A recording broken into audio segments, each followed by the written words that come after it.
Hello everyone. आज की video में आप लोग देखने वाले हैं आरआरबी ग्रुप डी एग्ज़ाम 9 दिसंबर 2025 को शिफ्ट 1 में पूछे गए सारे जीके जीएस। इस शिफ्ट में ज़्यादा तो नहीं, लेकिन 2 से 3 ऐसे क्वेश्चन थे जिन्हें रिपीट किया गया और बाकी के जो क्वेश्चन थे वो नए नए हैं। तो हो सकता है कि आगे चल के एग्ज़ाम में इससे रिलेटेड नई नई चीज़ें पूछी जाए। फर्स्ट क्वेश्चन पूछे गए G20 देशों में जी अक्षर का क्या अर्थ है।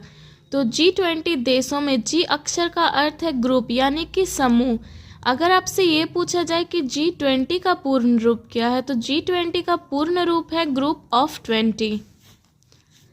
नेक्स्ट क्वेश्चन में पूछा गया पाइका का पूर्ण रूप क्या है, यानी कि पाइका का फुल फॉर्म क्या है। तो PYKKA इसका फुल फॉर्म है पंचायत युवा क्रीड़ा और खेल अभियान। नेक्स्ट क्वेश्चन में पूछा गया वेग समय ग्राफ में जो क्षेत्रफल होता है वह क्या दर्शाता है। तो वेग समय ग्राफ में जो क्षेत्रफल होता है वो डिस्प्लेसमेंट दिखाता है, यानी कि वस्तु का विस्थापन दिखाता है।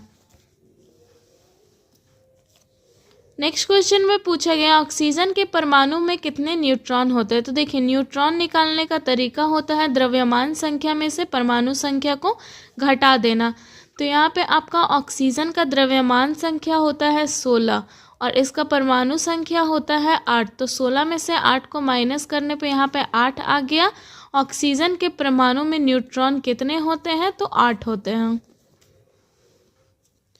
नेक्स्ट क्वेश्चन में पूछा गया है NaOH प्लस HCl यानी कि सोडियम हाइड्रोक्साइड और हाइड्रोक्लोरिक अम्ल का अभिक्रिया करने पे सोडियम क्लोराइड और जल निकलता है। तो ये कौन सी अभिक्रिया है।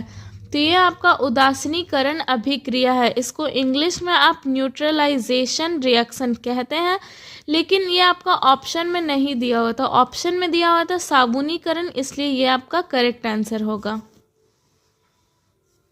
नेक्स्ट क्वेश्चन पूछा गया बहुपक्षीय सैन्य अभ्यास जापान 2025 किसके बीच आयोजित किया गया था। तो बहुपक्षीय सैन्य अभ्यास जापान आपका 2025 में रूस और बेलारूस के बीच आयोजित किया गया था और ये एक संयुक्त रणनीति सैन्य अभ्यास है। नेक्स्ट क्वेश्चन में पूछा गया 7 मई 2025 को 244 जिलों में आयोजित राष्ट्रीय व्यापी नागरिक सुरक्षा मॉक ड्रिल ऑपरेशन अभ्यास किसके द्वारा समन्वित की गई थी। तो 7 मई 2025 को 244 जिलों में आयोजित राष्ट्रीय व्यापी नागरिक सुरक्षा मॉक ड्रिल ऑपरेशन अभ्यास आपका राष्ट्रीय आपदा प्रबंधन प्राधिकरण के द्वारा समन्वित किया गया था। नेक्स्ट क्वेश्चन में पूछा गया निम्नलिखित में से किस तत्व की परमाणु संख्या 11 होती है। तो सोडियम का परमाणु संख्या 11 होता है। सोडियम का प्रतीक है Na। नेक्स्ट क्वेश्चन पूछा गया है Lawrence world sportsman of the year 2025 का पुरस्कार किसे दिया गया है। और इस क्वेश्चन को 7 से 8 बार रिपीट किया जा चुका है। कभी स्पोर्ट्समैन पूछा है, कभी वुमेन पूछा है, कभी टीम के बारे में पूछा है। तो देखिए, Lawrence world sportsman of the year 2025 का पुरस्कार स्वीडन के पोल वॉल्टर मोंडो डुप्लांटिस को दिया गया है। अगर क्वेश्चन पूछा जाए कि Lawrence world sports women of the year का पुरस्कार किसे दिया गया है, तो ये आपका सिमोन बाइल्स को दिया गया है। क्वेश्चन आपसे ये भी पूछा जा सकता है कि लॉरेंस वर्ल्ड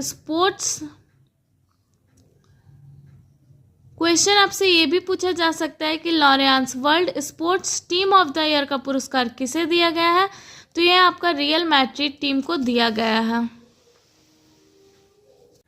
नेक्स्ट क्वेश्चन में पूछा गया हाल ही में भारत के केंद्रीय प्रदूषण नियंत्रण बोर्ड द्वारा नई ब्लू कैटेगरी बनाए जाने के कारण चर्चा में रहा ब्लू वॉशिंग किससे संबंधित है। तो अभी हाल ही में भारत के केंद्रीय प्रदूषण नियंत्रण बोर्ड द्वारा नई ब्लू कैटेगरी बनाए जाने के कारण चर्चा में रहा ब्लू वॉशिंग, ये आपका प्रदूषणकारी उद्योग से संबंधित है। नेक्स्ट क्वेश्चन में पूछा कि यदि वायु में ध्वनि की चाल 346 मीटर पर सेकंड है तो जल में ध्वनि की चाल में क्या परिवर्तन होगा। तो जैसे वायु में ध्वनि की चाल आपका 346 मीटर पर सेकंड है, तो उसी तरह जल में जो ध्वनि की चाल है ये आपका 1500 मीटर पर सेकंड है। तो ये आपका अप्रॉक्स में है, ऐसे 1480 मीटर पर सेकंड है। ठीक है, तो ये ध्वनि की चाल के मुकाबले 4.28 गुना अधिक है 1480। तो ये ध्वनि की चाल के मुकाबले, वायु में ध्वनि की चाल के मुकाबले जल में जो ध्वनि का चाल है ये काफ़ी अधिक बढ़ जाती है।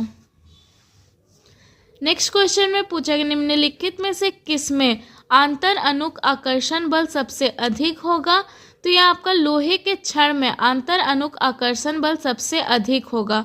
तो ये आपका आयरन रॉड आंसर होगा। नेक्स्ट क्वेश्चन में पूछा गया मेंडल ने आनुवंशिकता के अपने प्रयोगों में मटर के पौधे का उपयोग किया। स्मॉल टी अवस्था में अप्रभावी लक्षण क्यों दिखाई देता है। तो देखिए, अगर कैपिटल टी होता है तो उसमें प्रभावी लक्षण होता है, अगर एक कैपिटल एक स्मॉल होता है तो उसमें भी प्रभावी लक्षण होता है। लेकिन ये स्मॉल टी में अप्रभावी लक्षण इसलिए दिखाई देता है क्योंकि अप्रभावी लक्षण को दबाने के लिए कोई प्रभावी एलील उपस्थित नहीं होता है। नेक्स्ट क्वेश्चन में पूछा गया भारतीय अंतरिक्ष अनुसंधान संगठन इसरो ने 2 नवंबर 2025 को अपने सबसे भारी संचार उपग्रह CMS-30 को कहां से लॉन्च किया है। तो भारतीय अंतरिक्ष अनुसंधान संगठन इसरो ने 2 नवंबर 2025 को अपने सबसे भारी संचार उपग्रह CMS-30 को सतीश धवन अंतरिक्ष केंद्र श्रीहरिकोटा से लॉन्च किया है। नेक्स्ट क्वेश्चन में पूछा गया मेंडल ने मटर के पौधों पर किए गए अपने आनुवंशिक प्रयोगों में निम्न में से कौन से लक्षण को चयनित नहीं किया था। तो देखिए, मेंडल ने मटर के पौधों पर किए गए अपने आनुवंशिक प्रयोगों में फली का रंग, फूलों की स्थिति, बीजों की आकृति और पौधे की ऊंचाई जैसे लक्षणों को चयनित किया था। एक है आपका पत्तियों का आकार, जिसे चयनित नहीं किया गया था, इसलिए ये आपका करेक्ट आंसर होगा। क्यों? क्योंकि यहाँ पे यही पूछा गया कि चयनित नहीं किया गया था, तो पत्तियों का आकार को चयनित नहीं किया गया था। नेक्स्ट क्वेश्चन में पूछा गया निम्नलिखित में से इथेनॉल के बारे में कौन सा कथन सही है। तो देखिए, ये जल के साथ आसानी से मिश्रित हो जाता है और इसे पीने की शराब के रूप में भी उपयोग किया जाता है, और यह आपका इथेनॉल के बारे में बिल्कुल ही सही है। नेक्स्ट क्वेश्चन में पूछा गया है कार्बनिक यौगिक में निश्चित रूप से क्या होना चाहिए। तो देखिए, कार्बनिक यौगिक में निश्चित रूप से कम एक कार्बन परमाणु होना चाहिए। क्यों? क्योंकि ये खुद ही कार्बनिक है। नेक्स्ट क्वेश्चन में पूछा गया यदि एक कुली अपना सामान सिर पर रखकर क्षैतिज दिशा में चल रहा है तो उसके द्वारा किया गया कार्य क्या होगा। तो ये रिपीटेड क्वेश्चन है। तो देखिए, यदि एक कुली अपना सामान सिर में रखकर क्षैतिज दिशा में चल रहा है तो उसके द्वारा किया गया कार्य शून्य होगा। नेक्स्ट क्वेश्चन में पूछा गया है सिंचाई का वह कौन सा साधन है जिसमें जमीन के अंदर पाइप डालकर जल बाहर निकाला जाता है। तो ये है आपका ट्यूबवेल यानी कि नलकूप वाला साधन, जिसमें जमीन के अंदर पाइप डालकर जल बाहर निकाला जाता है। नेक्स्ट क्वेश्चन पूछा गया तेल, स्टार्च और प्रोटीन का संचयन पौधे की कोशिका के किस अंगक में होता है। तो तेल, स्टार्च और प्रोटीन का जो संचयन ये आपका पौधे में ल्यूकोप्लास्ट में होता है। नेक्स्ट क्वेश्चन में पूछा गया जब 10 kg की किसी वस्तु पर संतुलित बल कार्य कर रहा हो तो उस वस्तु का त्वरण क्या होगा। तो देखिए, जब भी संतुलित बल कहा जाए और यहाँ पे आपका जो द्रव्यमान दिया है 10 kg हो, 20 kg हो, 100 kg हो, जितना भी हो, तो उस टाइम आपका शून्य होगा। तो जब 10 kg की किसी वस्तु पर संतुलित बल कार्य कर रहा है तो उस वस्तु का त्वरण शून्य होगा। नेक्स्ट क्वेश्चन में पूछा गया मांस के उत्पादन के लिए निम्नलिखित में से किस प्रकार के पक्षी का पालन यानी कि संरक्षण किया जाता है। तो मांस के उत्पादन के लिए बॉयलर प्रकार के पक्षी का पालन किया जाता है। क्यों? क्योंकि इसे अधिक मांस उत्पादन के लिए ही पाला जाता है। नेक्स्ट क्वेश्चन में पूछा गया है स्मूथ एंडोप्लाज्मिक रेटिकुलम और रफ एंडोप्लाज्मिक रेटिकुलम के बीच मुख्य अंतर किसके कारण होता है। तो देखिए, स्मूथ एंडोप्लाज्मिक रेटिकुलम और रफ एंडोप्लाज्मिक रेटिकुलम के बीच मुख्य अंतर राइबोसोम के कारण होता है। नेक्स्ट क्वेश्चन में पूछा गया कौन सा भारतीय नौसेना जहाज 5वें संस्करण के बहुराष्ट्रीय अभ्यास ला पेरूस में भाग ले रहा है। तो ये है आपका INS मुंबई, जो कि भारतीय नौसेना जहाज 5वें संस्करण के बहुराष्ट्रीय अभ्यास ला पेरोस में भाग ले रहा है। नेक्स्ट क्वेश्चन में पूछा गया रेखित पेशी के बारे में निम्नलिखित में से कौन सा कथन सही है। तो ये जो आपका रेखित पेशी है ये ऐच्छिक क्रियाओं को नियंत्रित करती है और यही कथन इसके बारे में सही है। नेक्स्ट क्वेश्चन में पूछा गया है जब उत्तल लेंस के सामने रखी कोई वस्तु से आने वाली किरणें मुख्य अक्ष के समानांतर होती है तो प्रतिबिंब के बारे में क्या सही होता है। तो जब उत्तल लेंस के सामने रखी कोई वस्तु से आने वाली किरणें मुख्य अक्ष के समानांतर होती है तो किरणें फोकस पर एक बिंदु पर अभिसारित हो जाती है, इसलिए इसे अभिसारी लेंस कहते हैं। नेक्स्ट क्वेश्चन में पूछा गया जब उत्तल लेंस के सामने कोई वस्तु फोकस पर रखी जाती है तो अपवर्तन के बाद किरणें कैसे निकलती है।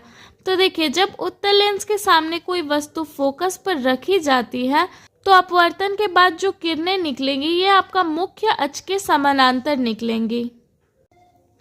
नेक्स्ट क्वेश्चन पूछा गया है यदि समान लंबाई के दो तारों में समान विद्युत धारा प्रवाहित की जाए और दोनों के प्रतिरोध अलग अलग हो तो अधिक प्रतिरोध वाले तार में क्या होगा।